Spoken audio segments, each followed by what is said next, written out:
Hey, Michael here from Fraud Monitor. If you're like me, you've been getting a new crop of EZPass toll scams. You get these texts that say, hey, you owe money on a toll, and if you don't pay it immediately, you're going to get in trouble, or your license is going to get taken away, or some load of crap. So today I have a couple of examples that came through. I want to show you how it works. The first one here, it talks about an official notice from the Ministry of Transport. Last time I checked, we don't have ministries here in the US, so that's your first clue, stating that you have an unpaid toll.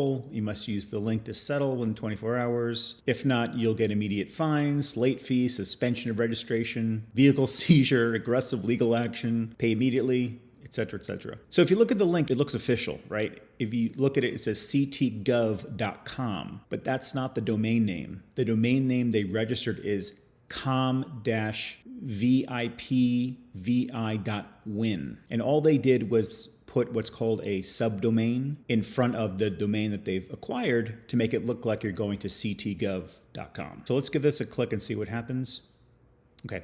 So this is important. As you see, I'm looking at my messages on my Mac, not on my phone. And when you click on this link and you load your default browser, in my case it's Chrome, you get the page can't be found. However, what the criminals have been doing for a year, maybe even more, is that when you click on the link, they examine where it's coming from. They look at what's called a user agent, so that if you're coming from a browser or anything that's not a mobile device, like some of the security scanning software that helps prevent this type of message, it will direct you to a 404 error, trying to trick those scamming tools to say that, hey, the site's down, don't even bother. This is what happens if you change your user agent to mobile. So we go to JavaScript console. So this is your normal browser. If you click on this again, it's a mobile browser. So let's just zoom in a little bit. Now, if you try to click on that link again, voila, you're given a fake ct.gov website. Looks pretty professional. As I was typing, you see in the bottom developer console the output of my text. They're basically logging my keystrokes on the site and submitting it directly to the scammer's receiving endpoint. So let's continue. Newtown,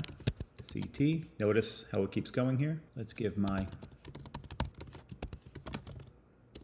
phishing honeypot email and my phishing honeypot phone number, and submit quickly. And so at this point, they want to do a couple of things. They want the name on your credit card, they want your credit card number, your expiration date, your security code CVV, and when you click on that button, they're going to charge you an amount of money that's probably not $6.99. It's probably a couple $100 maybe. But more importantly, what they've done is they've captured all of your information to effectively steal your identity, steal your account, take over your accounts, charge up a ton of money against your credit card, so on and so forth. And you notice they do actual checking of your credit card. You can't just put any garbage in there. Really enhances their credibility in your mind, right? This one is still up as of tonight. It hasn't been taken down yet, even after reporting it to ct.gov and the hosting provider. These hosting providers need to do a much better job. So I also got this EZPass notification earlier today. This came through RCS chat, which means that it's been encrypted over what's called a P2P channel, so person to person. So none of the operators, Verizon, T-Mobile, AT&T, can do anything about this because it's encrypted. So it's up to you to be super smart on what links to click and know who's a scammer. So similar to the ct.gov example, they're claiming that my registration will be suspended and I'll be charged some additional fees if I don't pay this by April 14th. Again, this sense of urgency keeps going. So let's click on this URL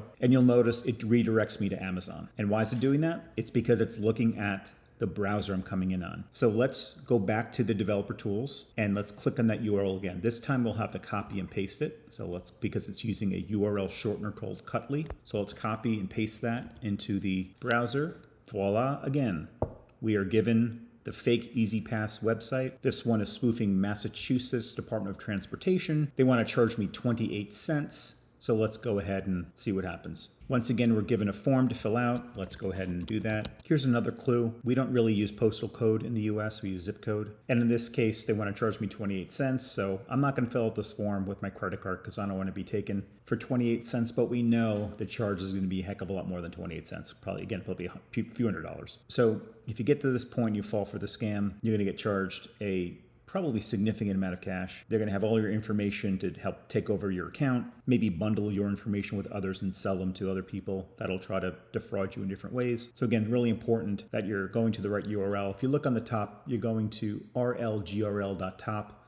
That's not an EZPass site. If you notice here, it says New York Service Center. Previously was Massachusetts. The criminals are giving you clues that they are criminals, right? So you just want to pay close attention to what you're doing. And lastly, I want to show you another article on PC Mag. This is from our friend Kim Key. This is from April 8th, 2025. It's a great article that goes deeper in terms of other scams, especially during this spring break and eventually summer travel period. Also includes some quotes from myself about how to prevent, how to look for fraud. I give some examples here that came through our messaging service. And again, I have to reiterate that the criminals, in most every case, they're trying to lure you in with this false sense of exigency, right? So it's phishing. They use these messages to trick people or to say, hey, here's an urgent problem, right? And that's what they love to do. There's always something urgent you have to take care of. And you saw that in the examples with the toll scams, right? It's all about something you have to go very fast and you're not thinking about it. You're just going ahead, submitting your information, and lo and behold, you're actually a victim of a scam. So that's all I got for today. Thanks so much for your subscriptions. Please like and subscribe. We're trying to get up to 20,000 subscriptions by middle of the year. And never forget to know before you click.